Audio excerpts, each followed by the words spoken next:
আলহামদুলিল্লাহ আমাদের লাইভ ক্লাসের তৃতীয় পর্বে আমরা আজকে আসতে পেরেছি। আলহামদুলিল্লাহ আমাদের কালকে এবং পরশু দিন 2 দিন আমাদের লাইভ ক্লাসটা বন্ধ থাকবে। আবার শনিবার ইনশাআল্লাহ জুমার আলোচনা জুমা উপলক্ষে আমরা 2 দিন বন্ধ রাখবো। বৃহস্পতি শুক্র আমরা আবার ইনশাআল্লাহ শনিবারে যথাসময়ে ইনশাআল্লাহ শুরু করব। আমরা গতকালকে ইসমাইল আনসারী আমাদের বিভিন্ন দলিলের উপর ওনার আপত্তিগুলো নিয়ে কথা বলছিলাম। আমরা যতটুকু আমাদের ছোট সংস্কার আলোকে বলা যায় বুঝেছি, আর বিস্তারিত গোছালো ভাবে বলার জন্য আমাদের বইতে আমরা সুন্দরভাবে লেখার চেষ্টা করেছি। ইসমাইল আনসারী নিয়ে আমাদের 12তম দলিলকে খণ্ডন করেছেন। 12তম দলিল ছিল এটা ইমাম হালাবি রহমতুল্লাহ আলাইহি কিতাবের মধ্যে উল্লেখ করেছেন, মা রাওয়াহুল মুসলিমুনা হাসানান ফাহুয়া ইনদাল্লাহি হাসান। মুমিনগণ যেটাকে ভালো মনে করে আল্লাহর কাছে সেটা ভালো, মুমিনগণ যেটাকে ভালো মনে করে আল্লাহর কাছে সেটা ভালো।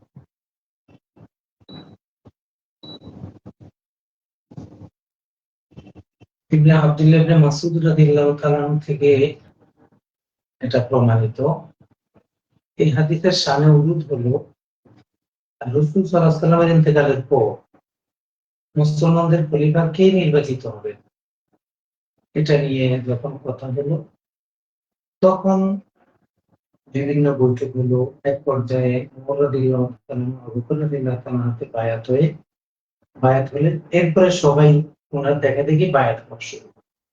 এই যে সবাই যে বায়াত হওয়া শুরু হলো, এই প্রসঙ্গে তিনি বলছেন মাসউদ রাদিয়াল্লাহু তাআলা যে মা রাওয়াহুল হাসানান ফাহুয়া ইনদাল্লাহি হাসান। মুমিনগণ যেটাকে ভালো মনে করে আল্লাহর কাছে সেটা ভালো, মুমিনগণ যেটা খারাপ মনে করে আল্লাহ তাআলার কাছেও সেটা খারাপ। এটা মূলত এখান থেকে এটা হলো শামিল। সাহাবায়ে কেরামের কাজকে কেন্দ্র করে ইবনে মাসউদ রাদিয়াল্লাহু তাআলা এই কথাটা তিনি বলছেন। এখন এই হাদিস দিয়ে আমরা যখন দলিল দিই যে মুজতাহিদ ইমামরা যেহেতু ভালো মনে করে তাহলে ভালো, আমাদের এই দলিলকে তিনি প্রথম খণ্ডন এইভাবে করেছেন যে এখানে মুসলিম দ্বারা সাহাবী উদ্দেশ্য, সাহাবীদের পরে কেউ এই হাদিসের অন্তর্ভুক্ত হবে। সাহাবীদের উদ্দেশ্য আবু বকর রাদিয়াল্লাহু তাআলা খেলাফত নিয়ে ঘটনাটা ঘটেছে, এই জন্য এই মুসলিম দ্বারা সাহাবীদের উদ্দেশ্য। এরপর তিনি ইবনে কুদামা সহ কয়েকজন ইমামের মত আনলেন, মত এনে বললেন যে এটা দ্বারা ইজমা উদ্দেশ্য, বিচ্ছিন্ন কোনো মতামতের কথা এখানে বলা হইল। তাহলে ইসমাইল আনসারী তিনি দুটি ব্যাখ্যা দিলেন, এটা দ্বারা সাহাবী উদ্দেশ্য, অতএব পরবর্তীদের আবিষ্কৃত মিলাদ দলিলটা হবে না। এরপরে বললেন যে এটা দ্বারা ইজমা উদ্দেশ্য, অর্থাৎ দুই একজনের কথা দ্বারা কথাকে প্রমাণ করার জন্য এই হাদিসকে ব্যবহার করা। তা আমাদের কথাটা এখানে যে ইজমা উদ্দেশ্য, ইমাম লাখনবী রহমতুল্লাহ আলাইহি একটা কিতাব লিখছেন তুহফাতুল আখইয়ার বিইহয়াই সুন্নাতি সাইয়্যিদিল আখলাক। এই সুন্নতের উপরে সুন্নত শব্দের ব্যবহার পরিধি খুব চমৎকার ভাবে তিনি আলোচনা করেছেন। আবার রহমতুল্লাহের একটা লেখা উনি মুকাদ্দিমা এখানে সংযুক্ত করেছেন, যেখানে আরো সুন্দর হবে সেটাকে তিনি স্পষ্ট করে ফুটিয়ে তুলেছেন। এজন্য সুন্নত সম্পর্কে জানতে হলে এই বইটা আমাদের সংগ্রহ থাকা দরকার। তোহফাতুল আখইয়ার এখানে লাখনবী রহমতুল্লাহ বলেছেন এটা দ্বারা মুজতাহিদ ইমাম উদ্দেশ্য, সাহাবীরা যেমন উদ্দেশ্য যেমন উদ্দেশ্য, ঠিক আছে, আমরা এটা মুজতাহিদ ইমামও এটা অন্তর্ভুক্ত হতে পারে। কারণ মুমিনগণ যেটাকে ভালো মনে করে আল্লাহর কাছে সেটা ভালো। এটা কোন মুমিন? যে মুমিনের এলেম আছে, আমল আছে। এখন সাধারণ মুমিনের তো এলেম নাই, সর্বোচ্চ আমল থাকতে পারে, তাহলে সে তো তার তো জ্ঞানই নেই, তাহলে সে কিভাবে ভালো মনে করবে আর খারাপ? তার তো ভালো খারাপ মনে করার তো যোগ্যতাই নেই। ভালো খারাপ মনে করার যোগ্যতা আছে ইমাম মুজতাহিদ। এই জন্য লাখনবী রহমতুল্লাহ বলছেন মুজতাহিদ ইমাম এর নিচে এই হাদিসের মেজদাক হবে। অর্থাৎ একজন মুমিন 40 জন সাধারণ মুমিন একসাথে হলো, সবাই মিলে ভালো বললে এটা ভালো হয়ে যাবে, বিষয়টা এমন। বরং মনে করার অধিকারটা আছে শুধু যার এলেম আছে, আমল আছে। আর এলেম আমলটা যখন ইজতিহাদের পর্যায়ে পৌঁছে, ওই এলেম আমল দিয়েই কোনো কিছু সাব্যস্ত হয়। ওই এলেম এবং আমল ওয়ালার কথাকেই একেবারে ধরা হয়। এই জন্য লাখনবী রহমতুল্লাহ আলাইহি বলেছেন, মুজতাহিদ ইমামরা এটা দ্বারা একটি উদ্দেশ্য হতে পারে। তা আমাদের বিষয়টা তো এখানেই প্রমাণিত যে আসলে আমরা যে মিলাদ মাহফিলের কথা বলি, এটা তো আমাদের ঘরানার শুধু দুই একজন ইমামের কথা না, দুই একজন পিসাবের কথা না, দুই একজন মসজিদের ইমামের কথা না। আমরা তো এভাবে বলি নাই যে আমাদের কয়েকজনে বলছে, বরং আমরা বলি এই 900 বছরের যত মুস্তাহিদ ইমাম ছিল, কেহই মিলাদ মাহফিলের বিরুদ্ধে কথা বলে। এই 900 বছরে, আজ থেকে 900 বছরের মধ্যে পৃথিবীতে যত মুস্তাহিদ ইমাম আসছেন, মুফাসসির নামে আসছেন, মুহাদ্দিস নামে আসছেন, ফাকিহ নামে আসছেন, এরা কেউই মিলাদ কিয়ামের বিরুদ্ধে কথা বলে। মুস্তাহিদ পর্যায়ের ইমামদের থেকে মিলাদের বিরুদ্ধে কয়জনে বলেছে? আমরা আমাদের বইতে কিন্তু মিলাদ কিয়াম বইতে আমরা এটা নিয়ে আসছি। আমাদের দেশে তো আমরা যারাই বই লিখি, আমরা নিজের পক্ষের দলিলগুলো এনে নিজের পক্ষের দলকে ভারী করার জন্য পক্ষের লোকদের নামের তালিকা সাজাই। আমরা এই প্রান্তিকতা থেকে একটু বের হয়ে আমরা যারা মিলাদের বিপক্ষে যে সকল ইমাম ছিলেন তাদেরকেও আমরা এখানে জমা করেছি। মিলাদের বিপক্ষে আমরা ওই প্রথম লাইভ ক্লাসে বলেছিলাম যে মিলাদের বিপক্ষে প্রথম কথা বলেছেন কে? ইমাম ফাকিহানী রহমতুল্লাহ। ইমাম ফাকিহানী রহমতুল্লাহ রিসালা লিখেছেন, স্বতন্ত্র রিসালা লিখেছেন। ইমাম শাতিবী রহমতুল্লাহ মিলাদের বিরুদ্ধে বলেছেন, তবে মিলাদের বিরুদ্ধে উনি কোনো কিতাব লেখেন নাই। তবে ওনার ইতিসামের মধ্যে মিলাদের উপরে বিভিন্ন প্রসঙ্গে অনেক আলোচনা আছে। উনি অনেক কাজকে বেদাত বলেছেন, সেখানে মিলাদকেও তিনি নিয়ে আসছেন, ইহতিফাল মাহফিলকে নিয়ে আসছেন। এই জন্য ইমাম শাতিবী রহমতুল্লাহ মুস্তাহিদ পর্যায়ের ইমাম, উনি মিলাদের বিরুদ্ধে বলেছেন। ইমাম ফাকিহানী রহমতুল্লাহ ওনাকেও মুস্তাহিদ পর্যায়ে ধরা হয়, ইমাম বলা হয়, উনিও মিলাদ মাহফিলের বিরুদ্ধে বলেছেন। এই দুইজন মুস্তাহিদ ইমাম ছাড়া পৃথিবীতে আহলে সুন্নাহ ওয়াল জামাতের অনুসারী, আশারি মাতুরিদির মতের অনুসারী এমন কেউই মিলাদ মাহফিলের বিরুদ্ধে বলেন নাই। হ্যাঁ, হয়তো অনেক ছোট ছোট ব্যক্তিরা বলেছেন, যাদের অবাধ পাওয়া যায় না, যাদের জীবনী মানাকেবের বিভিন্ন তারা যে রেজালের কিতাবে যাদের জীবনী পাওয়া যায় না, প্রখ্যাত মানুষ কিছু বললে সেটা তো কান দেওয়া ঠিক না। বিখ্যাত প্রখ্যাত মানুষেরা বললে সেটাকে কানে নিয়ে হয়তো বিচার বিশ্লেষণ করা যেতে পারে। এজন্য আমরা বলি আমাদের যে মুনকারাত মুক্ত মিলাদ মাহফিল, এটা সম্পূর্ণটাই মুস্তাহিদ ইমামদের কর্তৃক আবিষ্কৃত, স্বীকৃত এবং নিয়মিতভাবে তারা এটা পালন করছে। আমরা আমাদের মিলাদ কিয়াম বইতে একবারে যুগ যুগ ধরে সমস্ত দলিল আমরা ফার্স্ট সোর্স থেকে আমরা দলিল নিয়েছি। আমরা সাধারণত সেকেন্ড সোর্স থেকে কোনো দলিল, দুই একটা ছাড়া আমাদের পুরো বইয়ের প্রত্যেকটা দলিল হলো ফার্স্ট সোর্স, অর্থাৎ যিনি বলেছেন তার কিতাব, যিনি দেখেছেন তার কিতাব। এইভাবে আমরা প্রথম স্তরের মৌলিক অবস্থান থেকে আমরা দলিলগুলো সংগ্রহ করার চেষ্টা করি। তাহলে হাসান, এটা আমাদের মিলাদের দলিল হতে সমস্যা নেই যদি মুস্তাহিদ ইমামগণ মিলাদের দলিলকে দলিল হিসাবে পেশ করে। যেহেতু লাখনবী রহমতুল্লাহ আলাইহি বলছেন যে তিনি মুস্তাহিদ ইমাম পর্যন্ত এটার ব্যাখ্যা করা যেতে পারে, এর নিচে নামা যাবে না। এই জন্য আমরা এটাকে আমাদের পক্ষের দলিল মনে করি। ইসমাইল আনসারী যেটা বোঝাতে চেয়েছেন, আমরা ওনার কথাকে স্বীকার করে নিয়েই আমরা বলি এটা আমাদের পক্ষের কথা, এটা আমাদের বিপক্ষের কথা। আমরা বলছিলাম মিলাদের বিপক্ষে আলেমদের নাম পৃথিবীতে মাত্র 2 জন পাওয়া যায়, যারা বিশ্বমানের আলেম। হ্যাঁ, কেউ আছে আঞ্চলিক আলেম, দেশের সেরা আলেম, কেউ আছে উপমহাদেশের সেরা আলেম। আমরা দেশ এবং উপমহাদেশের গণ্ডিতে যারা সেরা, আমরা তাদের কথা বলি। আমরা বলছি পুরা পৃথিবী যাদের এলেম আমলের কাছে ঋণী, যাদের অবদানের কাছে ঋণী, পুরা পৃথিবী যাদেরকে আন্তর্জাতিক ভাবে যুগ যুগ ধরে চিনে আসছে, বিশ্ব বরেণ্য মুস্তাহিদ ইমামদের কথা বলছি। এমন মুস্তাহিদ ইমামদের থেকে মাত্র 2 জন মিলাদ মাহফিলের বিরুদ্ধে বলেছে। একজন হলেন ইমাম ফাকিহানী, আরেকজন হলেন ইমাম শাতিবী রহমতুল্লাহ। এই দুইজন ছাড়া মিলাদ মাহফিলের বিরুদ্ধে কোনো গ্রহণযোগ্য ইমাম বলে উনি বাতিল, যেমন আল্লামা ইবনে তাইমিয়া বলেছে। উনার মতো বাতিল লোক আরো 1000 জন বললো তো আমাদের কিছু যায় আসে না, কারণ উনি তো বাতিল আমাদের কাছে। আহলে সুন্নাত ওয়াল জামাতের ইমামদের কাছে উনি তো বাতিল। আপনার সৈয়দুস সাকিল পড়েন, কাশিফুস সাবিল পড়েন, রুয়ায়াতুল ওয়াহাবিয়া পড়েন, এগুলো পড়েন, দেখেন উনি পৃথিবীর মুজতাহিদ ইমাম কেউই উনার আদর্শ, উনার মানহাজ, উনার আকায়েদ গ্রহণ করেননি। তাহলে আমরা কেন পড়াশোনা না করে উনাকে শাইখুল ইসলাম বলতে যাবো? জাহেদ আল কাউসারী রহমতুল্লাহ তো বলেছেন, ইবনে তাইমিয়া যদি শাইখুল ইসলাম হয়, ওই ইসলামকে আমি সালাম জানাই, খোদা হাফেজ, এই ইসলামের মুসলমান আমি না। আপনি বিষয়টা কত জটিল ভাবে দেখেছেন উনি, কারণ জাহেদ আল কাউসারী তো আকীদা নিয়ে মেহনত করেছে, ওনার ফোন ছিল আকীদা। উনি তো হলো আলেমদের মুজাদ্দিদ, উনি তো বড় বড় ডক্টর ইমামদের মুজাদ্দিদ হলো ইমাম জাহেদ আল কাউসারী। উনি হলো ইমামদের মুজাদ্দিদ, সাধারণ মানুষকে নিয়ে উনি কাজ করেন। উনি করছেন হলো যাদের মাথা বড় বড় বড় মাথা, রুয়া সাদা, তাদেরকে নিয়ে তিনি কাজ করছেন।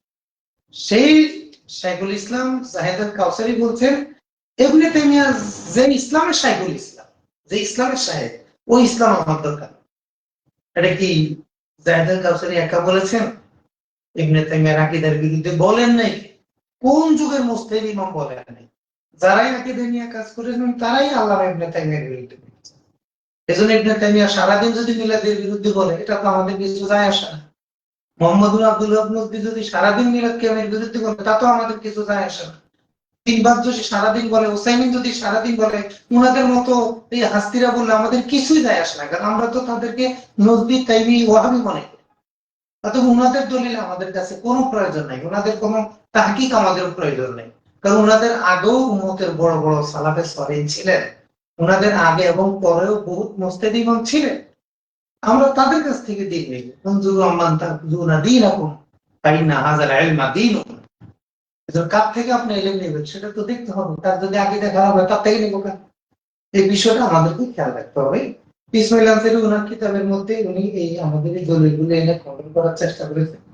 তৃতীয় ফসলে উনি মিলাদের মধ্যে, মিলাদ মাহফিলে যে মুনকারাত কাজ হয় সেগুলোর সমালোচনা করেছেন। আমরাও এটার সাথে একমত। মিলাদ মাহফিলে যদি ঢোল হয়, বাদ্য হয়, তবলা হয়, গান হয়, বেপরদা হয়, জাল হাদিস বলা, এটার সাথে আমরা একমত যে আসলে মুনকার, এগুলা ছেড়ে দিতে হবে, এগুলা করা যাবে না। এটার সাথে ওনার সাথে আমাদের কোনো দ্বিমত নেই। চতুর্থ ফসলের মধ্যে তিনি জাল হাদিস নিয়ে আলোচনা করেছেন, যে জাল হাদিস কি কি, জাল হাদিস নবী সম্পর্কে কি কি জাল হাদিস, যেগুলা জাল হাদিস সেগুলো তো আমরাও জানি।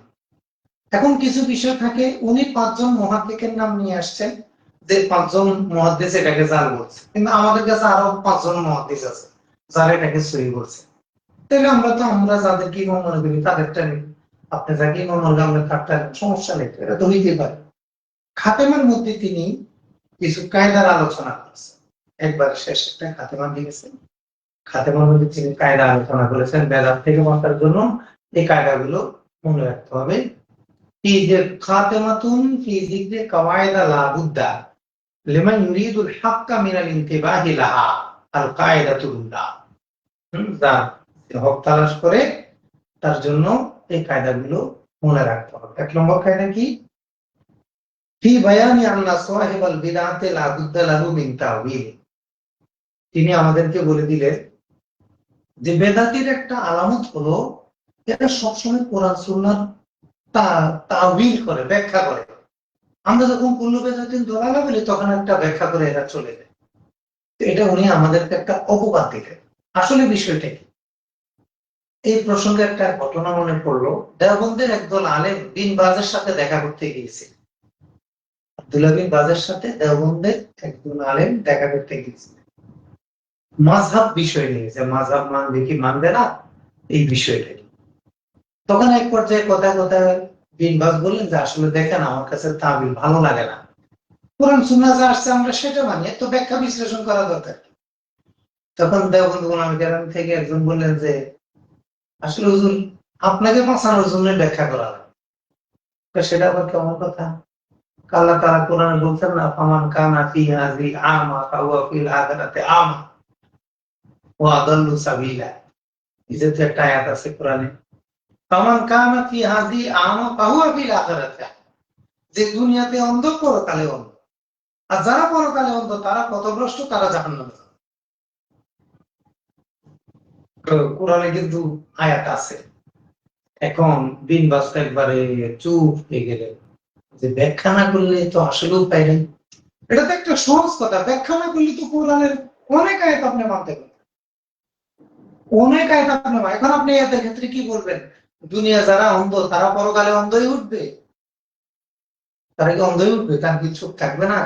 অথচ হাদিস শরীফে রাসূল সাল্লাল্লাহু আলাইহি ওয়াসাল্লাম ইরশাদ করলেন, আল্লাহ তাআলা বলছেন, আমি যদি আমার কোনো বান্দার দৃষ্টি কেড়ে নেই, আমি যদি আমার কোনো বান্দাকে অন্ধ বানাই, এর বিনিময়ে আমি পরকালে তাকে জান্নাত দিব। তাহলে অন্ধ হওয়াটা তো আল্লাহ তাআলার একটা নিয়ামত, জান্নাত পাওয়ার একটা উসিলা। এখন আমি যদি ব্যাখ্যা না করি তাহলে দেববন্ধু কেরম বললেন, তাহলে আপনাকে বাঁচাবো কিভাবে? তাহলে আপনি তো পরকালে জাহান্নামী হয়ে যাবে। এখন তো চুপ হয়ে গেলেন। আসলে এটা একেবারে প্রাকৃতিক বাস্তবিক কথা যে ব্যাখ্যা করতে হবে। আপনি যদি গাড়ি একবারে বরাবর সোজা চালান, গাড়ি তো সোজা চলে না, কখনো কি একটু ডানে বামে নিতে হয় না? একটু তো নিতে হয়। সামনে একটা গর্ত করতে পারে, সামনে একটা ইটা করতে পারে, আপনার কখনো ডানে বামে যেতে হবে, মানে রাস্তার উপরে থাকতে হবে। এখন যদি সোজা চালান তো গর্তের মধ্যে যদি দ্রুত গাড়ি পড়ে তো অ্যাক্সিডেন্ট হয়। এই জন্য তাবিল, সামনে কোনো সমস্যা আছে বিদায় কি ডানে বামে যেতে হবে। এই তাবিল মানে কি? তাবিল হলো একই বিষয়ের সমস্ত নসকে একত্র করা, একত্র করার পরে নসগুলোকে বরাবর সমাধান দিয়ে একটা সিদ্ধান্তে আসা, এটা নাম হলো তাবিল। তাবিল মানে তো আমার আপনার মন মতো কিছু বলে দিলাম বিষয়টা, সেটা না। এখন কোন বিষয়ের কোরআন সুন্নাহর সমস্ত নসকে জমা করবে কে? যিনি মুস্তাহিক তিনি। এখন এক নসে একরকম আছে, আরেক রকমে আরেক নস আরেক রকম আছে। এই যে নসের বিভিন্নতা, এটাকে উনি তাদবিক দিয়ে একটা সিদ্ধান্তে নিয়ে আসবেন। এটা এই জন্য একটা সিদ্ধান্তে আসতে হলে, বহু নসের ফাহাম থেকে একটা ফাহামে আসতে হলে তখন তাবিল, ব্যাখ্যা, বিশ্লেষণের প্রয়োজন। আর যদি তাবিল যদি নাই করেন তাহলে তো বিন বাজও নাউজুবিল্লাহ জাহান্নামে চলে যেতে হবে, কারণ তিনি অন্ধ। এই জন্য বোকার মতো কথা বললে আসলে একটু বুঝে শুনে কথা বলতে হবে। এখন উনি তো বললেন বেদাতীদের একটা আলামত হলো এরা ব্যাখ্যা করে। তা আমরা তো দেখলাম যে কোরআন তো পুরোটাই ব্যাখ্যা। কোরআনের 610 পৃষ্ঠা, কিন্তু তাফসীর তো হয় 6000 পৃষ্ঠা। এগুলো কি ব্যাখ্যা না? কোরআনের ব্যাখ্যা কি সাহাবায়ে কেরাম করেন নাই? আল্লাহ তাআলা যখন আয়াত নাযিল করলেন, ওয়াবুদ রাব্বাকা হাত্তা ইয়াতিয়াকাল ইয়াকিন, সাহাবায়ে কেরাম নবীজির কাছে গেলেন, হুজুর মাল ইয়াকিন, হুজুর ইয়াকিনটা কি? ইয়াকিন আসা পর্যন্ত ইবাদত কর, তাহলে ইয়াকিনটা কি? নবীজি সাল্লাল্লাহু আলাইহি ওয়াসাল্লাম ব্যাখ্যা করে দিলেন, ইয়াকিন মানে মৃত্যু। আল ইয়াকিন ওয়াল মাউত, ইয়াকিন মানে মৃত্যু, অর্থাৎ মৃত্যু আসা পর্যন্ত তোমরা ইবাদত করো। এখন আপনি ইয়াকিনকে যদি ইয়াকিনের জায়গায় রেখে দেন, ব্যাখ্যা যদি না করেন, তাহলে তো আপনার ভণ্ড হয়ে যাবেন। যেটা ভণ্ড দরবারের পীর আর মুরিদরা বলে যে তোমার ঈমান এসে গেলে আর ইবাদত করা লাগবে না, ঈমান যদি এসে যায় ইবাদত করা লাগবে। দলিল ওয়াবুদ রাব্বাকা হাত্তা ইয়াতিয়াকাল ইয়াকিন।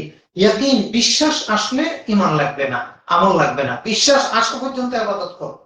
বিশ্বাস আসা পর্যন্ত ইবাদত করো মানে কি? বিশ্বাস আসলে ইবাদত লাগবে না। তোমার যেহেতু আল্লাহর প্রতি বিশ্বাস এসে গেছে, এখন তোমার কোনো নামাজ রোজা হজ যাকাত কিছুই লাগবে না। ভণ্ড বাবা ভণ্ড মুড়ি, তো ভণ্ডামি শুরু হয়ে যাবে তাবিল না করলে। এখন আপনি তাবিল সাথে কই যাবে? এই তাবিলটা তো নবীজি নিজেই তাবিল শিখালেন, সাহাবায়ে কেরাম তাবিল শেখার জন্য গেলেন। বরং আসল কথা হলো, পৃথিবীতে যত খারিজি ফিরকা আসছে কেউই তাবিল করতে হবে, এরা তাবিল করতে হবে, এরা ডাইরেক্ট নসের শাব্দিক অর্থ করে চলে যেত। এই কারণে খারেজিরা মুসলমানদেরকে মুশরিক মনে করে। মাল্লাম ইয়াহকুম বিমা আনজালাল্লাহু ফাউলাইকা হুমুল কাফিরুন, যারা আল্লাহর বিধান মতো ফয়সালা দেয় না এরা সবাই কাফের। আল্লাহ তাআলা কোরআনে বলে দিলেন এরা সবাই কাফের। খারেজিরা বলে এরা সবাই কাফের। এই জন্য জিন্দিরা বোম মারছে যোদ্ধের গায়ে, কারণ এরা আল্লাহর বিধান মতো ফয়সালা দেন, এরা সবাই কাফের। তাহলে খারেজিদের আকীদা, এটা কিন্তু খারেজিদের আকীদা যে আল্লাহর বিধান মতো যারা ফয়সালা দেয় না এরা কাফের।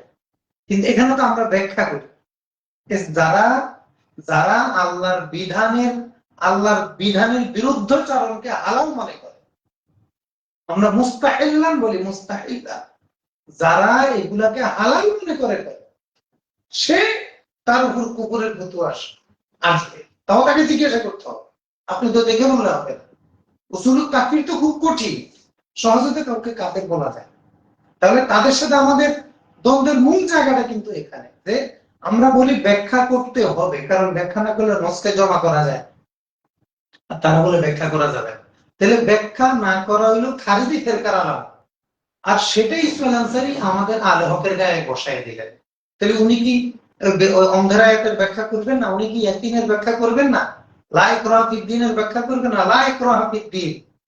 তাহলে একজন সেকুলার, একজন ধর্মনিরপেক্ষবাদী, সে যদি দলিল দেয় আপনাকে লা ইকরাহা ফিদ্দীন, দ্বীনের মধ্যে কোনো জবরদস্তি নাই, অতএব যে নামাজ পড়ে পড়ুক, যে না পড়ে না পড়ুক, তবে আপনি ব্যাখ্যা করবেন না লা ইকরাহা ফি কবুলিদ দ্বীন, দ্বীন গ্রহণের ক্ষেত্রে জোরাজোরি করা যাবে, আপনি ব্যাখ্যা করবেন না? ব্যাখ্যা না করে কোরআনের আহকামের কোন আয়াত মানতে পারবেন? বলে ব্যাখ্যা করা হলো হকের আলামত, আর ব্যাখ্যা না করা হলো খারিজিদের আলামত। তাহলে লা ইকরাহা ফিদ্দীন, দ্বীনের মধ্যে কোনো বাড়াবাড়ি নাই, জবরদস্তি নাই। তাহলে কি আপনার ছেলে যদি নামাজ না পড়ে জবরদস্তি করবেন না? তখন কি করবেন? অবশ্যই তাকে শাসন করতে হবে। তাহলে এখানে আমরা ব্যাখ্যা করলাম লা ইকরাহা ফি কবুলিদ দ্বীন, দ্বীন গ্রহণের ক্ষেত্রে কোনো জবরদস্তি করা যাবে না। এটাই মুফাসসিরিনে কেরাম বলছেন। এভাবে কোরআনের অনেক আয়াত আছে, গুলি গুলি প্রমাণ দেওয়া যাবে। আল্লাহ তাআলা ওয়াহুরিমাত আলাইকুম উম্মাহাতুকুম, তোমাদের মাকে তোমাদের উপর হারাম করা হয়েছে। ব্যাখ্যা ছাড়া এর উপর আমল করেন আপনি? কিভাবে আমল করবেন? আপনার মাকে আপনি ধরা হারাম, না আপনার মার দিকে তাকানো হারাম, না মার হাতে রান্না খাওয়া হারাম, না মার ঘরে ঢুকা হারাম? কি হারাম? আয়াতে তো নাই তো কিছু। হুরিমাত আলাইকুম উম্মাহাতুকুম। দেখেন এখানে মুফাসসিরিনে কেরাম ব্যাখ্যা করেছেন হাদিস, কোরআনের বিভিন্ন আয়াত এবং বিভিন্ন হাদিসকে একসাথে করে ওনারা ব্যাখ্যা, হুরিমাত আলাইকুম নিকাহু উম্মাহাত, তোমাদের মাদেরকে বিয়ে করা তোমাদের জন্য। আপনার ব্যাখ্যা করতে হবে না? ব্যাখ্যা না করলে কি কোরআন মানা যায়? আল্লাহ তাআলা কোরআনে বললেন ইযা কুনতুম ইলাস সালাতি ফাগসিলু উজুহাকুম, ইযা যখন কুনতুম তোমরা দাঁড়াবে, কমাই তোমার তোকে দাঁড়ানো, তাহলে ইযা কুনতুম যখন তোমরা দাঁড়াবে, ইলাস সালাতে নামাজে, তা অতঃপর ইগসিলু উজুহাকুম ওয়া আইদিয়াকুম ইলাল মারাফিক, ওযু করো। আয়াতের শাব্দিক অনুবাদ কি আসে? যখন তোমরা নামাজে দাঁড়াবে তারপর ওযু করো। কথাটা কি এরকম? আমরা কি নামাজে নিয়ত বেঁধে ওযু করি, না ওযু করে নামাজে নিয়ত বাঁধি? এই জন্য মুফাসসিরিনে এখানে ব্যাখ্যা করেছেন ইযা আরাদতুমুল কিয়ামা ইলাস সালাত, যখন তোমরা নামাজে দাঁড়ানোর ইচ্ছা করবে তখন তোমরা ওযু করবে। দেখেন ব্যাখ্যা ছাড়া আপনি যাবেন কোথায়? আর উনি বলতেছেন ব্যাখ্যা করা বেদাতির আলামত।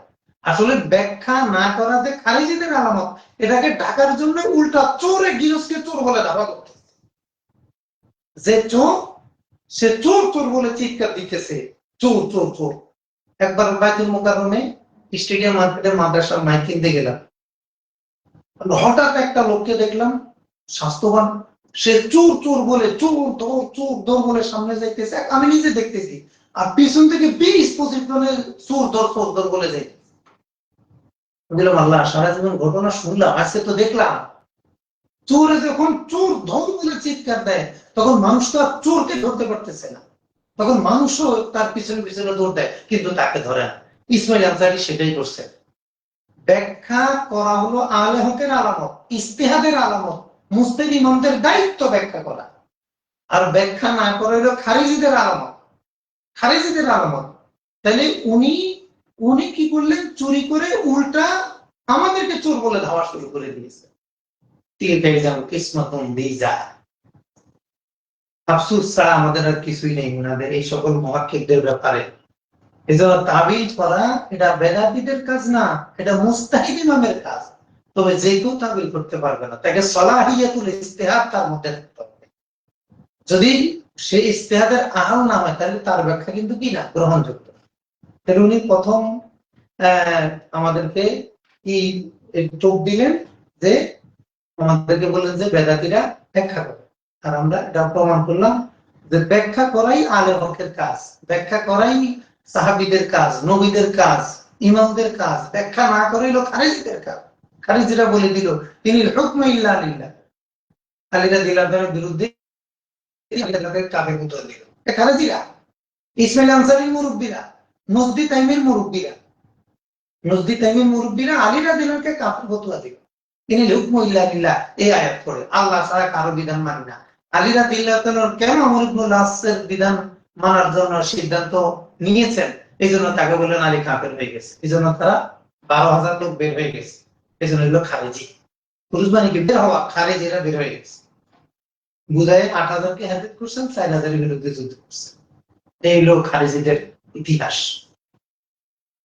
তিনি আমাদের বিরুদ্ধে দ্বিতীয় কায়দা নিয়ে আসছেন, আল কায়দাতু সানিয়া ফি আন্না ইতিবারা ফি'লি বাদিল মাশায়েখ হুজ্জাতুন আলা মা তাকাররারা ফি শারিয়াহ হুয়া আল্লাযী আফসাদাল কাসীরা মিনান নাস। যে শরীয়তে যা স্বীকৃত এটার উপরে পীরের আমল, মাশায়েখের আমলকে পেশ করা, এই বিষয়টাই অধিকাংশ মানুষকে নষ্ট করে দিচ্ছে। কথাটা কোন এক দিক থেকে সঠিক হলেও এটা কিন্তু বড় ধরনের একটা মারাত্মক অভিশপ্ত কথা, যে শরীয়তের একটা স্বীকৃত বিষয়ের উপরে মাশায়েখের আমলকে প্রাধান্য দেওয়া, এটাই অনেক মানুষকে ধ্বংস করে দিয়েছে। উনি এখানে বললেন কোরআন হাদিসে যেটা আছে সেটাই, কোন হুজুর কি করছে এটা দেখা যাবে। এটা শুনলে তো আমাদের আলে হাদিস ভাইরা এরকম বলে, আবু হানিফা বড় না মুহাম্মদ সাল্লাল্লাহু আলাইহি ওয়াসাল্লাম বড়, বলো তুমি কাকে মানবা? আমরা যারা বোকা মুসলমান মুহাম্মদ সাল্লাল্লাহু আলাইহি ওয়াসাল্লামকে মানবো। তাহলে উনাকে প্রশ্ন করে, বলে ভাই আল্লাহ বড় না মুহাম্মদ সাল্লাল্লাহু আলাইহি ওয়াসাল্লাম বড়, কাকে মানবা? আল্লাহকে মানবা, নবীকে মানবা, ঈমান থাকবে। এই তো ওই যে এক নাস্তিকে প্রশ্ন করছিল, আল্লাহ যেমন একটা পাথর বানাইতে যেটা উস্কাইতে পারবে না, আল্লাহ তাহলে যেমন একটা পাথর বানাইতে পারে যে পাথরটা আল্লাহ উস্কাইতে পারবে না। আপনি হ্যাঁ বললেও বেঈমান হবে, না বললেও বেঈমান হবে। যদি আল্লাহ বানাইতে পারে না তাহলে আল্লাহ পারে না, আল্লাহ দিকে আমরা নুকসানি নেই, আর যদি পারে তাহলে উস্কাইতে পারে না, নাউজুবিল্লাহ। এই প্রশ্নের উত্তর দেওয়া যাবে না, এটার মোকাবেলা তাকে উল্টা প্রশ্ন করতে হবে। এই নাস্তিক মহোদয়, আপনি বলেন আপনি কি আপনার বাবার ছেলে না দাদার নাতি? আপনি কি আপনার বাবার ছেলে না দাদার নাতি? যদি বলে দাদার নাতি তাহলে বাবার ছেলে না, তাহলে জারজকে বুঝা গেল। আর যদি বলেন বাবার ছেলে তাহলে দাদার নাতি না, তাও জারজকে, সেটাও বুঝা গেল। একইভাবে আপনি যদি তাকে প্রশ্ন করেন, ভাই আপনার বাড়ি কি বাংলাদেশে না ঢাকায়? যদি বাংলাদেশে তাহলে ঢাকায় না, যদি ঢাকায় তাহলে বাংলাদেশের। প্রশ্ন হলো এ বোকা তো সৃজনশীল এমসিকিউ প্রশ্নের ট্রেনিং এ জীবনও যায় না, কখনো যায় না, বোঝাই না যে এমসিকিউ প্রশ্নতে একত্রে দুইটা সঠিক অপশনে প্রশ্ন করা যায়। এমসিকিউতে দুইটা সঠিক অপশনে প্রশ্ন করা, যে কোনো একটাকে সঠিক দিতে হবে, দুইটা সঠিক দিয়ে প্রশ্ন করা যায়। এ বোকা দুইটাকে সঠিক দিয়ে প্রশ্ন করে, আপনার বাড়ি কি ঢাকায় না বাংলাদেশ, আপনি কি উত্তর দিবেন? যেটা বলবেন সেটাই বেঠিক, ঠিক ভুল হবে। তো এইভাবে অনেক প্রশ্ন করা যায়, খুব চুটকি চুটকি প্রশ্ন করা যায়, আসলে এগুলা কিন্তু ঠিক আছে। এখন উনি আমাদেরকে একটা মশলার জাতীয় কথা বলে দিলেন, খুব চোখ ধাঁধানো, যে কোরআন সুন্নাহর চেয়ে এরা মুরব্বীদেরকে প্রাধান্য দেয়। কোরআন সুন্নাহ কি আছে সেটা দেখে না, মুরব্বীরা পিসাবি কি করে মুরব্বীরা কি করে সেটা দেখে। এবং আরেকটু আগে বলে এটা তো হলো কাফেররা বলতো, ওয়াজাদনা আলাইহি আবানা, নবীরা যখন কাফেরদেরকে দাওয়াত দিতেন যে তোমরা মূর্তি পূজা করো কেন, তারা বলে ওয়াজাদনা আলাইহি আবানা, আমার আব্বা দাদাকে দেখছি করতে, এই জন্য আমিও করি। তাহলে বাপ দাদাকে দলিল হিসাবে পেশ করে, এটা তো কাফেরদের স্বভাব। এটা এখন মুসলমান এটা বুঝাইতে চায়, এই ক্ষেত্রে আমাদের কথা।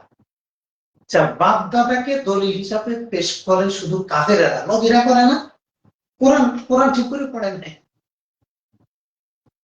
নবীরাও তো বাপ দাদাকে দলিল হিসাবে পেশ করছে, করে মা তা'বুদুনা মিন বাদি, আমার পরে তোমরা কার ইবাদত করবা? ক্বালু না'বুদু ইলাহা ওয়া ইযা হাদারা ইয়াকুবা আল মাউত ক্বালা লিবানিহি মা তা'বুদুনা মিন বাদি। ইয়াকুব আলাইহিস সালামের ইন্তেকালের সময় গেলে তিনি তার ছেলেদেরকে একসাথে করে বললেন, তোমরা কার ইবাদত করবে আমার পরে? ক্বালু না'বুদু ইলাহাকা ওয়া ইলাহা আবাইকা ইব্রাহিম ওয়া ইসমাঈল ওয়া ইসহাক। আমরা আপনার বাবার রব, আপনার দাদার রব, ইব্রাহিম আলাইহিস সালামের রব, ইসহাক আলাইহিস সালামের রব, ইসমাঈল আলাইহিস সালামের রবের ইবাদত। তাইলে কেবল কাফেররা বলে বাপ দাদাকে দেখছি এই জন্য করবো? নবীরা বলে না, নবীরাও বলে বাপ দাদা রবের ইবাদত করবো। এটা নবীরাও বলেন যে আমরা বাপ দাদা রবের ইবাদত করবো। তাহলে আমাদের মধ্যে এটা কিভাবে আমরা বলে দিই যে বাপ দাদার ধর্মের কথা বলা কাফেরদের স্বভাব? এটা নবীদেরও স্বভাব। কিন্তু আল্লাহ তাআলা উত্তর দিয়ে দিলেন যে তাদের বাপ দাদারা কি সঠিক পথে ছিল? তারা যে বাপ দাদাকে দলিল হিসাবে পেশ করলো, তাদের কাফেরদের বাপ দাদারা কি সঠিক পথে ছিল? তারা তো শিরকের উপরে ছিল, এজন্য তাদের অনুসরণ জায়েজ নাই। কিন্তু নবীদের বাপ দাদার অনুসরণ করতে হবে, কারণ নবীদের বাপ দাদারা, এই নবীরা সবাই কি সঠিক দ্বীনের পথের উপরে ছিলেন। তাহলে বাপ দাদা যদি সঠিক হয় তাহলে তাদের অনুসরণ করতে হবে, এটাই নিয়ম, এটাই নিয়ম। তাহলে বাপ দাদাকে দলিল দেয় কাফেররা, এই কথা বলা ঠিক না। কাফেররা দেয়, নবীরাও দেয়, নবীরাও দেয়। আর এমনি তো দেখেন ইসলামের একটা চিরন্তন নীতি হলো আল্লাহ রাব্বুল আলামিন শুধু কিতাবের মাধ্যমে মানুষকে হেদায়েত দিবেন, কিতাবের সাথে শিক্ষক পাঠাবেন। আমরা জানি যে আসমানি কিতাব 104 খানা, 100 শতাধিক আসমানি কিতাব। 104 খানা আসমানি কিতাবের জন্য নবী রাসূল আসছেন কত? লক্ষাধিক, 1,24,000 নবী রাসূলের যে একটা মুসনাদ আহমদ আছে সহি, কিন্তু এই সংখ্যার উপর আকীদা আনাওয়াজিব না। লক্ষাধিক, অনেক নবী রাসূল আসছে। তাহলে কিতাব হলো 100 বা কিছু কম বেশ, আর নবী রাসূলের সংখ্যা লক্ষাধিক। তাহলে বোঝা গেল কি, শুধু কিতাব দিয়ে আল্লাহ তাআলা হেদায়েত দেন না, সাথে উস্তাদও পাঠান। এই দোয়াটাই ইব্রাহিম আলাইহিস সালাম আল্লাহ তাআলার কাছে করেছেন, রব্বানা ওয়াবআস ফীহিম রাসূলাম মিনহুম ইয়াতলু আলাইহিম আয়াত। আল্লাহ রাসূল পাঠান, তিনি এদেরকে পড়ে পড়ে শোনাবেন, হেদায়েত দিবেন, তাসকিয়া দিবেন। তাহলে কিতাবের সাথে উস্তাদ লাগবে। এই জন্য মুফাসসিরিন কেরাম বলেন, মানব জাতির হেদায়েতের জন্য আল্লাহ তাআলা দুইটা ধারা সব সময় প্রচলন ছিল।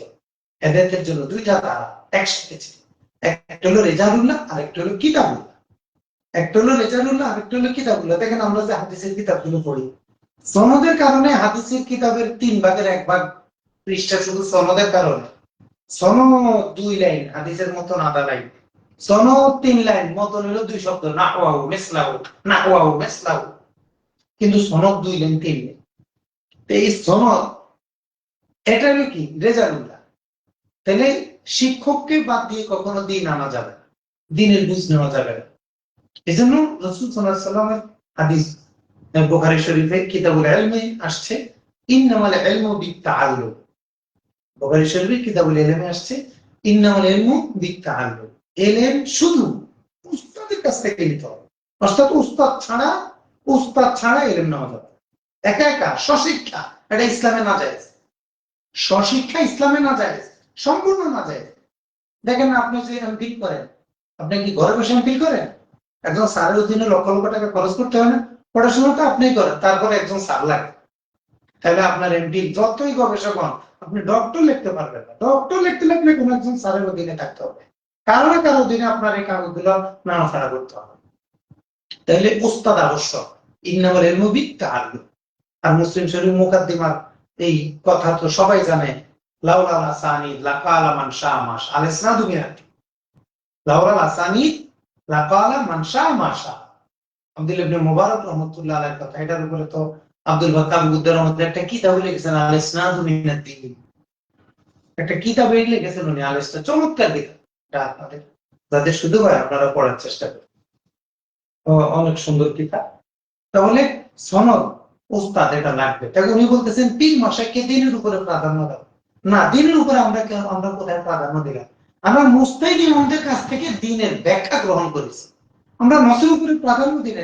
নসটা আমরা তাদের কাছ থেকে বুঝি। হ্যাঁ, যারা নস বুঝে না, যারা শুধু পিসাবে করছে এই জন্য করে আর মিলায় না, তার পীরও সঠিক তরিকা চলে না, সুন্নত তরিকা চলে না, পীররা এলেন নাই, মুড়ি ধরে এলেন নাই, তত দল্লু অদল্লু ঠিক আছে।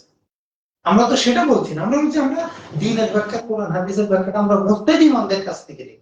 এইভাবে এটাই আমাদেরকে আল্লাহ তাআলা আদেশ করে, ওয়াত্তাবি সাবিলা মান আনাবা ইলাইহি। তোমরা আমার অভিমুখী দ্বারা তোমরা তাদের অনুসরণ।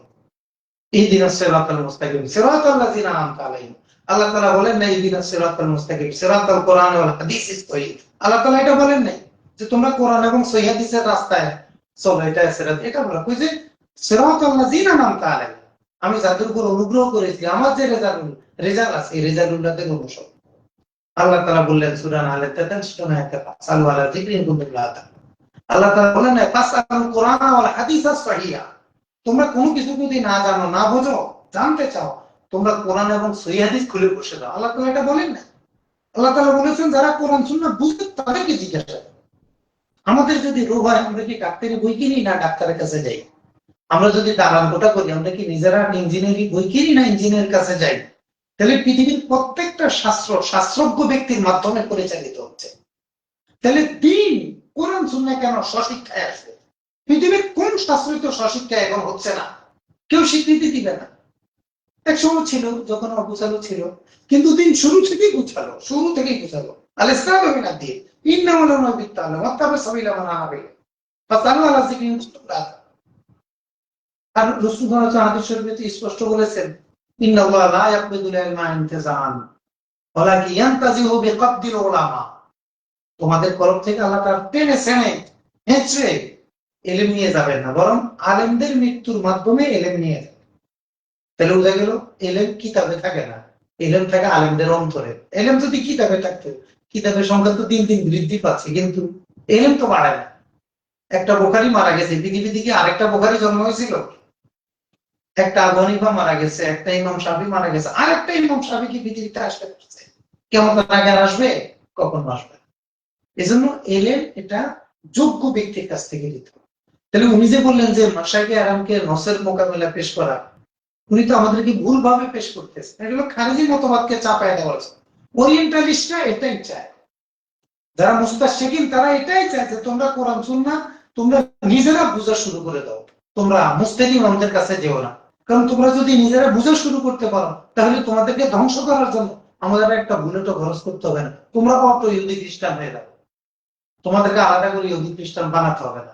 মুস্তাশরিকিন যারা পশ্চিমা ইসলামী গবেষক, তারা চায় মুসলমানরা মুস্তাহিদ ইমামদের কাছ থেকে ব্যাখ্যা বিশ্লেষণ না নিয়ে নিজেরা ব্যাখ্যা বিশ্লেষণ শুরু করে দিই। এই জন্য আমরা বলি এটা একটা বড় ধরনের ষড়যন্ত্রমূলক কথা, ইহুদি ষড়যন্ত্রমূলক কথা, যে মুসলমানদেরকে তাদের মুস্তাহিদ ইমামদের থেকে সরিয়ে প্রত্যেক মুসলমানকে গবেষক বানায় দেওয়া। কেন সবাই তাহলে ডাক্তার হন না কেন? ডাক্তারকে ইন্টারভিউ দিতে হয়, ডাক্তারের ক্লাসে বসতে হয়, একজনের অধীনে থেকে থেকে থেকে থেকে থেকে এরপরে আস্তে আস্তে কত ডিগ্রি, এমবিবিএস, এফসিপিএস, এফআরসিএস, বিদেশে দেশে কত ডিগ্রি, সমস্ত তত্ত্বাবধানে। তাহলে কোরআন সুন্নাহ কি আঞ্জুমানে মুফিদুল ইসলামের লাওয়ারিস সম্পদ? এটা কোনো ওয়ারিশ নাই যে তেমনি তেমনি করতে পারবে। দেখেন এটা কিন্তু পশ্চিমাদের চিন্তাধারা, এটা আমাদের মুসলমানদের মধ্যে ঢুকাই দিতেছে যে তোমরা নিজেরা কোরআন সুন্নাহ বুঝো, বিশেষজ্ঞের কাছে যাওয়া দরকার নেই। আর তুমি যখন বিজ্ঞানী হতে যাবা বিশেষজ্ঞের কাছে যাবা, ডাক্তার হতে যাবা বিশেষজ্ঞের কাছে যাবা, ইঞ্জিনিয়ার হতে যাবা বিশেষজ্ঞের কাছে যাবা, কিন্তু কোরআন সুন্নাহ শিখতে যাবা নিজে নিজে শিখতে। কত বড় বৈষম্যমূলক কথা না? সেটাই ইসমাইল আনসারী আমাদেরকে খাওয়াইতে চাইতেছে, যে আমরা কোনো মুস্তাহিদ ইমামদের কাছ থেকে যেন আমরা দ্বীনের জ্ঞানগুলো না নিই, নাউজুবিল্লাহ। তাহলে উনার এই মন্তব্যের উদ্দেশ্যটা বড় খারাপ। উনি উনি রেজালুল্লাহকে উনি অস্বীকার করতে চান। আমরা বলছি না, রেজালুল্লাহকে অস্বীকার করা যাবে না, একেবারে অস্বীকার করা যাবে না, বরং রেজালুল্লাহ অস্বীকার করলে দিন থাকবে না, দিনের কোনো ফাহামই থাকবে না। এজন্য দিনের নস যেমন মুসনাদ, আমাদের কোরআন সুন্নাহর ইবারত গুলা যেমন মুসনাদ সহিহ সনদে আসছে, দিনের ফাহামটাও সনদ সহ আসবে। ইন্না নাহনু নাযালনা যিকরা ওয়া ইন্না লাহু লাহাফিজুন। আমি কোরআনকে সংরক্ষণ করব মানে কি? কোরআনে শুধু আলফাজ সংরক্ষণ করব, কোরআনের আলফাজ এবং মানা দুটোটা সংরক্ষণ।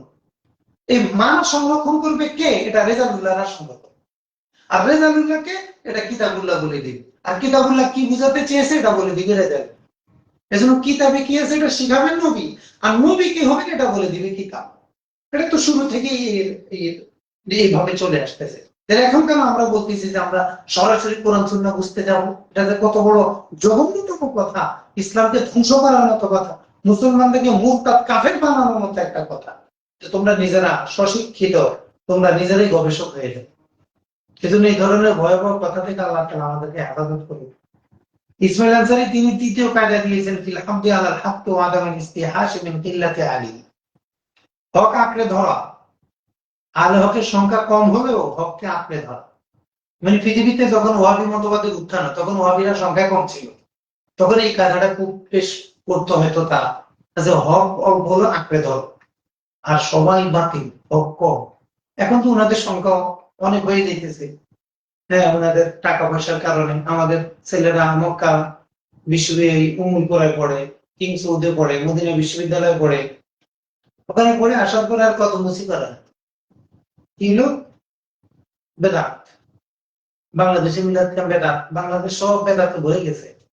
ওই যে চশমাটা একটু বদলাই দিয়েছিল আলোচনা তো আমাদের চশমাটা রেখে নদী তাইমিস যে চশমাটা লাগাই দিচ্ছে, এখন থেকে সব বেদাত আর বেদাত। অথচ যারা বেদাতের শিরকের মাফহুমের সাথে তাদের আমার দিন, তাদের সাথে আমি আবার কিভাবে এটা নিয়ে কথা বলতে পারি। এজন্য আমাদের ছেলের ওদিকে অনেকেই ওই ভালো চাকরি পায়, ওখান থেকে অনেক সুবিধা পায়, দাওয়াতের কাজ করে, ওখানে দাওয়াতের কাজ করে, মক্কা মদিনায় দাওয়াতের কাজ করে, মানে শিরকের দাওয়াত দেয়। আমরা নাকি শিরকে আছি, আমাদেরকে শিরক থেকে বাঁচানোর জন্য তারা দাওয়াত দেয়। এই জন্য তারা বললো অল্প হলেও হককে আঁকড়ে ধরতে হবে, অল্প হলেও হককে আঁকড়ে ধরতে হবে। এটা একটা আলবাসমূলক কথা যে আসলে হক হক যে হক সেই সেই তাকেই আঁকড়ে ধরে থাকতে হবে। এখন হককে আর বাতিল এটা তো মুস্তাহিদ ইমামরা সিদ্ধান্ত দিবে, আর মুস্তাহিদ ইমামকে এই সিদ্ধান্ত কি দিবে, এটাও মুস্তাহিদ ইমামরা দিবে। এজন্য পৃথিবীতে ইমামদের জীবনে লিখছেন ইমামরা, ওই মসজিদের ইমামরা ইমামদের জীবনে লিখতে পারে। ইমাম জাহাবি লিখছে ইমামদের জীবনী, ইমাম ইবনে খালকান লিখছে ইমামদের জীবনী, ইমাম ইবনে কাসির লিখছে ইমামদের জীবনী, ইমাম সুয়ুতী লিখছে ইমামদের জীবনী, ইমাম সাহাবী লিখছে ইমামদের জীবনী। তাহলে ইমামদের জীবনী লিখতে হলো ইমাম হওয়া লাগে, কারণ স্বর্ণকারের স্বর্ণ চিনি, ইমাম না হলে ইমাম চিনবে কিভাবে? আল্লাহর শরীয়তকে এভাবেই মজবুত ভাবে হেফাজত করেছে। দিনের প্রত্যেকটা জ্ঞান ইমামদের দ্বারা সংরক্ষিত, মন চাইলে কেউ কিছু বানায় বলতে পারে। ইসমাইল আনসারী সাহেব তিনি আমাদেরকে আরেকটা কথা বলছেন, ফিদায়ে মাতুতলা আলাইহি লাফজাতুস সুন্নাহ। সুন্নাহ শব্দটা খোদা খোদা প্রাইভেট একটা রাখতে হবে। এটা যেমন তো লাকনবী রহমাতুল্লাহ আলাইহি কিতাব ইশারা, আপনারা তো ভাবির কাছ থেকে সুন্নাহ দিয়ে নিতে হবে কেন? এটা তো আমাদের তো বড় বড় আব্দুল বাত্তার রহমাতুল্লাহ আলাইহির কিতাব আছে, আমরা সেটা করতে পারি। সেখানে আমাদের অনেক তাকরীর আছে, আমরা সেগুলা দেখি। পঞ্চম কায়দা উনি দিয়েছেন ফি আন্না মিনাল কালিমাতে মা হুয়া মিন জুয়ুশিল বাতিল ওয়া তাহযীর মিনাল ইনকিয়াদ ইলা মা কানা মিনহা কাযালিক। কিছু কথা আছে যা বাতিলের সৈনিক, এগুলোর প্রতি নমনীয় হওয়া যাবে না। বাতিলের অস্ত্র, কিছু কথা আছে বাতিলের অস্ত্র, এগুলাকে ভ্রুক্ষেপ করা যাবে না। কি কথা উনি ভিতরে বলছেন আর কি, চলুক চলুক না, আরে কত মানুষ করে, এত মানুষ করে, এটার বিরুদ্ধে কিভাবে বলি, এত মানুষ করে, আমি যদি না করি কেমন দেখায়, আমি যদি বলি কেমন দেখায়, এই জাতীয় কথার প্রতি ভ্রুক্ষেপ করা যাবে না। ইমামরা কি বহু মানুষ করে এই জন্য বলছে? ইমামরা তো দেখাইছেন যে যারা আদাতুন কাসীরুম মিনান নাস, যে যুগে যুগে বহু মানুষ, এই মানুষ কারা? ওই যুগে যারা মুস্তাহিদ ইমাম ছিল তারা। বাচ্চা মুজাফফর রহমাতুল্লাহ আলাইহি মিলাদ মাহফিলে কারা গিয়েছে? ওই যুগের যারা মুস্তাহিদ ইমাম ছিলেন তারা গিয়েছেন, যারা মুহাদ্দিস ছিলেন তারা গিয়েছেন, যারা মুফাসসির ছিলেন তারা গিয়েছেন, যারা ফকিহ ছিলেন তারা গিয়েছেন, পৃথিবীর যত মুবালা মুজাবা তারা গিয়েছেন। তাহলে মুস্তাহিদ ইমামরা যদি যেতে পারে, আমরা আপত্তি করার কে? এই জন্য সে এটা দিয়ে আমাদেরকে আবারও একটা ধরা দিয়ে চায় যে বাতিল এগুলো বলবে এগুলা চলতে দেওয়া যাবে না, ধরে একবারে বন্ধ করে দিতে হবে। ইসমাইল আনসারী এটা বোঝাতে চাইলে আমরা বলি না, এই ব্যাপারে আপনার থেকে আমরা সচেতন। আমাদের মুরব্বীরা মিলাদ কিয়ামের ব্যাপারে যত স্পষ্ট কথা বলেছে, এখানে কি কি সমস্যা আছে সেটাও তারা বলে দিয়েছে, কি কি মুনকারাত আছে সেটাও তারা বলে দিয়েছে। তারা সচেতন না হলে তো বলতেন না, তারা লিখতেন, মুস্তাহিদ ইমামরা সব লিখে দিয়েছে। উনি ষষ্ঠ কায়দা আমাদেরকে মনে রাখতে বলছেন, সুন্নতের জায়গায় রসম রেওয়াজ থেকে সতর্কতা থাকতে হবে। সুন্নত তরিকার পরিবর্তে রসম রেওয়াজ থেকে বেঁচে থাকতে হবে। এমন রসম রেওয়াজ যেটা সুন্নতকে উঠায় দেয়, এটা আমরা বলি। এমন কোন নিয়ম যদি এসে যায় যার কারণে সুন্নত চলে যায়, এই নিয়ম তো আমরা বলি না, এই নিয়ম তো আমরা মানি না, এই নিয়ম তো আমরা বানাই না। বরং সুন্নত তরিকাকে হজম করার জন্য, ধারণ করার জন্য, অন্তরে গাঁথার জন্য আমরা আরো কিছু নিয়ম যুক্ত করি। এটা তো করতেই পারে, এটা তো বেদাতে হাসান সান্নাবিল ইসলামের সুন্নাহ। এই জন্য তো আমাদের শিক্ষা বোর্ড, এই জন্য তো আমাদের কারিকুলাম, এই জন্য তো আমাদের ব্যাপার। এটা তো দিনকে আরো ভালোভাবে ধারণ করার জন্য, এটা তো দিনের মধ্যে তো বৃদ্ধি করা হয় না, দিনকে ধারণ করার জন্য একটা সিস্টেমকে আবিষ্কার করা হয়েছে। তো উনি যেটা বলতে চান, রসমটাবাদ যদি শরীয়ত বিরোধী হয় তাহলে সেটা নিন্দনীয়, কিন্তু শরীয়ত মানে যদি রসমটাবাদ হয় এটা তো প্রশংসনীয়।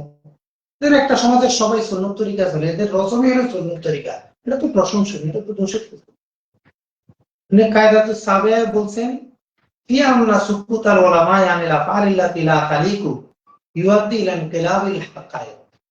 ওলামায়ে কেরাম অশোভনীয় কাজ দেখে যদি চুপ থাকে, এই চুপ থাকাটা মানুষকে প্রকৃত বিষয়টির বিপরীতটাকে সাব্যস্ত করতে সহায়তা করে। একটা খারাপ কাজ দেখে যদি আলেমরা চুপ থাকে তাহলে খারাপটা কি প্রতিষ্ঠিত হয়ে যাবে, যেটা ভালো সেটা উঠে যাবে। তো মিলাদকে দেখে দেখে যারা যারা চুপ ছিল এরা সবাই হইলো অন্যায়কে প্রশ্রয় দিচ্ছে, উনি এটা বুঝাতে চান। তো মিলাদকে দেখে দেখে চুপ ছিল কারা, আর মিলাদের বিরুদ্ধে বলেছে কারা? আমরা তো বললাম পৃথিবীতে মিলাদের বিরুদ্ধে কিতাব মাত্র 7টা, পৃথিবীতে মিলাদের বিরুদ্ধে কিতাব মাত্র 7টা, শতে শতে মিলাদের কিতাব আছে, শুধু আরবি ভাষাতে শতে শতে কিতাব আছে। ইমাম কাতানি তো দেখাই দিয়েছেন তালিবুল মাউলুদিন, 100 কিতাবকে জমা করে সেখানে প্রত্যেকটা কিতাবের বিভিন্ন দিক নিয়ে তিনি আলোচনা করেছেন ইমাম কাতানি। আর রিসালাতুল মুস্তাতরাফার লেখক, গত শতাব্দীর তিনি কি হাফেজ। তাইলে আলেমরা যদি বেদাত দিকে চুপ থাকে তাহলে এটা কিন্তু বেদাত সাব্যস্ত হয়ে যাবে। এটা তো কথা তো সঠিক, কিন্তু এটা তো বেদাত প্রমাণিত হতে হবে। ওনার এটার সাথে আমরা একমত, কিন্তু উনি যে উদ্দেশ্য করছেন সেটার সাথে আমরা কি না একমত। অষ্টম ভাগে তিনি দিলেন ফি আন্না কালামা মা ইউহাবিলু ইজহারা বেদাতিন দায়মান ইয়াকুনু মুতানাকিদান। যারা বেদাতি এরা তানাকুদ বিনফসি কথা বলে, বেদাতিদের কথা স্ববিরোধী হয়, যেটা আমরা গত ক্লাসে দেখিয়েছি যে ইসমাইল আনসারীর কথা স্ববিরোধী। উনি রদ করতে গিয়ে 3বার মারদুদ হয়েছে, সমস্ত বাতিলের কথা স্ববিরোধী। কারণ লাউকানা মিন ইনদি গায়রিল্লাহি লাওয়াজাদু ফীহি ইখতিলাফান কাসীরা, সত্য কখনো স্ববিরোধী হয় না। এই জন্য আমরা ব্যাখ্যা বিশ্লেষণ করে সবগুলোকে সুন্দর করে সাজাই দিয়ে দিই। আর যারা বাতিল এরা সবসময় স্ববিরোধী কথা বলে। এই জন্য স্ববিরোধী হওয়া বাতিলের আলাদা, আর হক কখনো স্ববিরোধী না। এই জন্য কোরআনে কোনো আয়াত কোনো আয়াতের খেলাফ না, কোনো হাদিস কোনো আয়াতের খেলাফ না, কোনো হাদিস কোনো হাদিসের খেলাফ না। হ্যাঁ, নাসিখ আছে মানসুখ আছে, কোনোটা আগে কোনোটা পরে, কোনোটা আগে কোনোটা পরে, এইরকম হতে পারে। তাদবিক দিয়েছেন, তাবিল করেছেন আইম্মায়ে কেরাম। আমাদের ইসমাইল আনসারী সাহেব উনি আমাদের উপর অনেক আপত্তি করেছেন, আলহামদুলিল্লাহ আমরা সেগুলো নিয়ে কথা বললাম। এখন আমাদের বেদাতের উপরে কিছু ভাবনা দরকার, আমরা অল্প সময়ে ছেড়ে দিব। বেদাত নিয়ে আলোচনা করার আগে আমরা একটা বিষয় বলতে চাই যে রাসূল সাল্লাল্লাহু আলাইহি ওয়াসাল্লাম যখন জীবিত ছিলেন তখন বেদাত করাটা বেশি ভয়াবহ নাকি নবীজি সাল্লাল্লাহু আলাইহি ওয়াসাল্লাম ইন্তেকালের পরে বেদাত করাটা বেশি ভয়াবহ? আপনারা প্রশ্নটা হয়তো বুঝবেন। নবীজি জীবিত এখন বেদাত করাটা বেশি ভয়াবহ নাকি নবীজির ইন্তেকালের পরে করাটা বেশি ভয়াবহ? নবীজি জীবদ্দশায় বেদাত করাটা বেশি ভয়াবহ, কারণ নবীজি উপস্থিত, জিজ্ঞাসা করার সময় আছে, ওই নাজিল হওয়ার সময়। আপনি জিজ্ঞাসা করে জেনে নেবেন, আপনি নিজে কারো বেদাত বানান, ইবাদত বানাইলেও যদি বেদাত হয়, আমরা সেই প্রসঙ্গে কথা বলছি, ইবাদত বানাইলেই বেদাত হয় না, একটা ইবাদতের সাথে আরেকটা ইবাদত যুক্ত করলেই বেদাত হয় না। নবীজির একটা 2 লাইন ওয়ালা দোয়াকে 3 লাইন করা বেদাত নয়। যেমন দেখেন, রাসূল সাল্লাল্লাহু আলাইহি ওয়াসাল্লাম মেরাজে গেলেন, জান্নাতে বেলাল রাদিয়াল্লাহু তাআলা পায়ের চিহ্ন পেলেন, মেরাজ থেকে এসে বললেন, বেলাল তুমি কি আমল করো যে জান্নাতে তোমার পদ চিহ্ন দেখলাম? তখন বেলাল রাদিয়াল্লাহু তাআলা বললেন, হুজুর আমি তো আসলে কত নেক আমল তো কিছু করি না, তবে আমি শুধু ওযু করার পর 2 রাকাত নামাজ পড়ি। দেখেন, বেলাল রাদিয়াল্লাহু তাআলা যে তাহিয়াতুল ওযু, ওযুর পরে 2 রাকাত নামাজ পড়বেন, এটা কিন্তু নবীজিকে জিজ্ঞাসা করেন না, নিজ থেকে চালু করেছে। নামাজটা নবীজি শিখিয়েছেন, কিন্তু ওযুর আগে যে নামাজ পড়তে হবে এটা কিন্তু নবীজি শিখান নাই। কিন্তু তিনি শুরু করে দিয়েছেন, আল্লাহ তাআলা কবুল করেছেন, নবীজিকে সংবাদ দিয়ে দিলেন, নবীজি দেখতে দিলেন, এরপরে নবীজি বললেন না এটা ভালো, এই তাহিয়াতুল ওযু নামাজ শুরু। এর আগে কিন্তু কেউ তাহিয়াতুল ওযু নামাজ পড়ে নাই, নবীজি তো পড়েন নাই, নবীজি তো সাহাবায়ে কেরামকে পড়তে বলেন নাই, এটা বেলাল রাদিয়াল্লাহু তাআলা শুরু করছে। কারণ নিজ থেকে বানানো এটাকে বেদাত বলবেন? তাহলে এটা সমাধান কিভাবে হলো? বেলাল রাদিয়াল্লাহু নিজে নিজে এই পদ্ধতি আবিষ্কার করেছেন যে ওযুর আগে নামাজ পড়া। কিন্তু নবীজি যেহেতু স্বীকৃতি দিয়ে দিয়েছেন, অতএব এটা এখন আর বেদাত না, এটা বেদাতে হাসানা হয়ে গেল। এটা সাহাবীর আবিষ্কৃত নতুন একটা ভালো আমল। আমাদের দারুন নাজা সিদ্দিকা কামিল মাদ্রাসার প্রধান মুহাদ্দিস মুফতি আব্দুল লতিফ শেখ হুজুর আমাদেরকে এইভাবে বুঝিয়েছে যে নবীর জীবদ্দশায় কোনো কাজ করলে সাহাবায়ে কেরাম নবীজিকে জিজ্ঞাসা করতেন, নবীজি সমাধান দিতেন। তাহলে নবীজির ইন্তেকালের পরে কোরআন সুন্নাহ ইজমা কিয়াসকে আমরা জিজ্ঞাসা করব, সেটা যদি সমাধান দেয় তাহলে নবীজির জীবদ্দশায় নতুন কাজের যে হুকুম, নবীজির ইন্তেকালের পরেও নতুন কাজের একই ফর্মুলার হুকুম আসবে, একই নিয়মে হুকুম আসবে। নবীজির জীবদ্দশায় একটা ওহীর মাধ্যমে হুকুম আসতো, ঠিক নবীজির ইন্তেকালের পরেও ওহীর মাধ্যমে আমাদেরকে হুকুমটা ঠিক করে দিতে হবে। এটা মুস্তাহিদ ইমামরা বলে দিবেন কোরআন সুন্নাহ ইজমা কিয়াস, আমি আর আপনি বললে তো হবে না। দেখেন আরেক সাহাবী ছিলেন, উনি নামাজের মধ্যে সূরা ফাতিহার পরে সূরা ইখলাস পড়তেন, প্রত্যেক রাকাতে সূরা ইখলাস। সাহাবায়ে কেরাম নবীজি বলেন, হুজুর উনি শুধু সূরা ইখলাস পড়ে নামাজ, এই তুমি সূরা ইখলাস পড়ো কেন? নবীজি জিজ্ঞাসা করলেন, হুজুর আমার কাছে ভালো লাগে সূরা ইখলাস পড়তে, তোমার এই ভালোবাসা তোমাকে জান্নাত নিয়ে যাবে।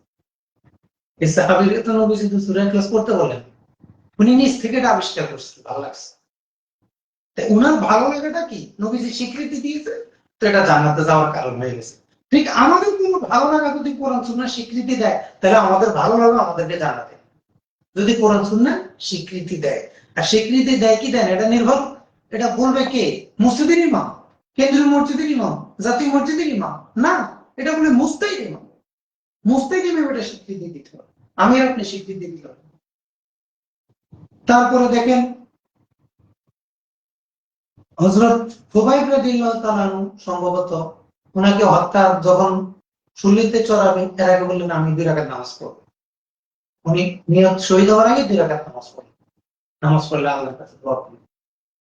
তাহলে আউয়ালু মান সান্না সলাতাল কতল, যে হত্যার পূর্বে নামাজ, এটা প্রথম খুবাইব রাদিয়াল্লাহু তাআলা চালু করেছে। নবীজি তো বলেন না তোমরা নিহত হওয়ার আগে, মারা যাওয়ার আগে 2 রাকাত নামাজ পড়ো, কিন্তু এটা কিন্তু নবীজি এটাকে খারাপ বলে নাই, ভালো বলেছে। নবীজি স্বীকৃতি দিয়েছেন, তো ঠিক হয়ে গেছে। আব্দুল্লাহ ইবনে মুবারক, আব্দুল্লাহ ইবনে ওমর রাদিয়াল্লাহু তাআলা আনহু তালবিয়াকে দীর্ঘ করেছেন। আমরা তো বলি লাব্বাইক আল্লাহুম্মা লাব্বাইক, লাব্বাইক লা শারীকা লাকা লাব্বাইক, ইন্নাল হামদা ওয়ান নি'মাতা লাক লা শারীকা লাক। উনি আরো আদালে এক লাইন যুক্ত করেছেন। তাহলে দোয়ার সাথে বাড়ানো, এটা যদি বেদাত হয়, তাহলে কি ইবনে ওমরের কাজটা কি বেদাত হবে? আব্দুল্লাহ ইবনে ওমর রাদিয়াল্লাহু তাআলা তো সাহাবী, উনি তো ফকিহ সাহাবী, উনি তো জলিল সাহাবী, উনি তো ফাতাল কুহুর, বয়স কম কিন্তু বুঝ বেশি। এই আব্দুল্লাহ ইবনে ওমর রাদিয়াল্লাহু তাআলা তিনি কিন্তু তালবিয়াকে বাড়িয়েছেন। মুয়াজ রাদিয়াল্লাহু তাআলা একদিন নামাজে মাসবুক হলেন। সাহাবায়ে কেরামের নামাজ যখন আসে, প্রথম দিকে নিয়ম ছিল যার যে কয় রাকাত নামাজ ছুটে যাবে ওই কয় রাকাত আদায় করে তারপরে নামাজে শরীক।